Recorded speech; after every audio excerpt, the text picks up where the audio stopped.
You are listening to Pharmacy IT and Me, your informatics pharmacist podcast.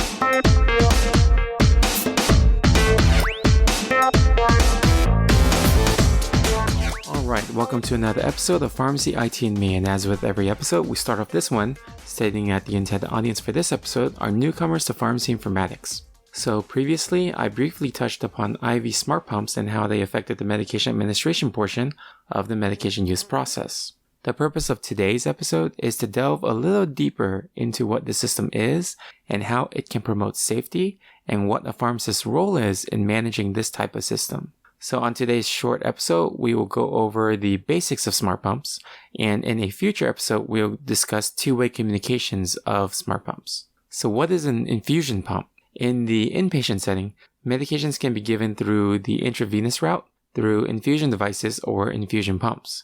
When a nurse receives a medication, it's up to the nurse to set up the infusion pump to administer the medication correctly according to the order written by the provider and verified by the pharmacist. However, as we know, humans are error prone, and that's where smart pumps come in.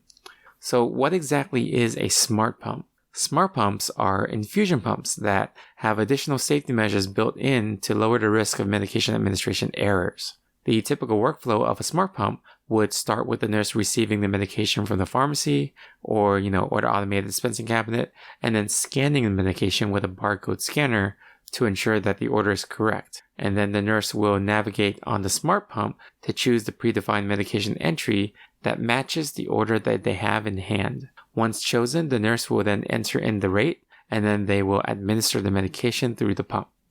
So what are some of the features of a smart pump?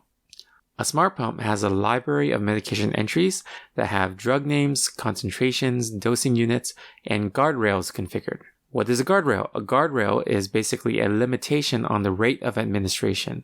And a soft guardrail will always ask the nurse something like, are you sure you want to give this rate because it's above the normal rate of the drug? And a hard guardrail will not even allow a nurse to bypass the alert. So this can be said with both continuous medications or even bolus medications. The other nice thing that the smart pumps have is that they have profiles set. So when a nurse signs into the pump, they have to select what nursing unit that they're in before they can actually choose the medication. So for example, the IV drips that may be given in the ICU may have different standard parameters than, let's say, if they were given in a med-surg area. So the nurse would need to choose between the two locations depending on where the patient is. And once they choose that location, then the menu will show all the medications available for that location.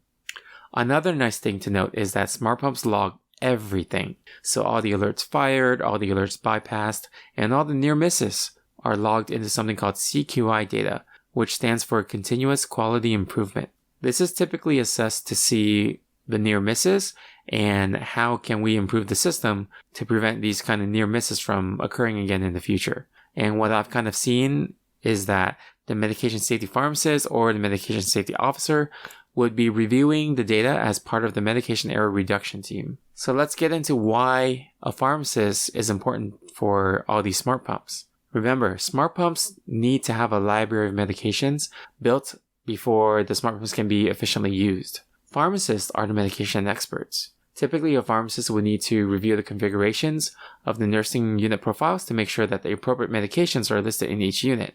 And then they need to ensure that each medication entry is configured correctly, and the medication concentration, the dosing units, the guardrails, and the display or the order of the medication and profile are also correct. Sometimes the pharmacists themselves are the ones building this, and sometimes they are looking at this whole list that they're reviewing so that someone else can build it into that system. And in my previous workplace, the database would be created or updated by the medication safety pharmacist or the clinical coordinator with the approval of the director of pharmacy and a review by the informatics pharmacist. In different institutions, this process can be different, but there's always going to be a need to have a pharmacist involved in this entire process. Alright, so I'm going to keep this episode short and hopefully you learn a little bit more about smart pumps, but the next time we revisit this topic, we're going to be talking about two-way communication, what's the importance of that, and how that works with smart pumps.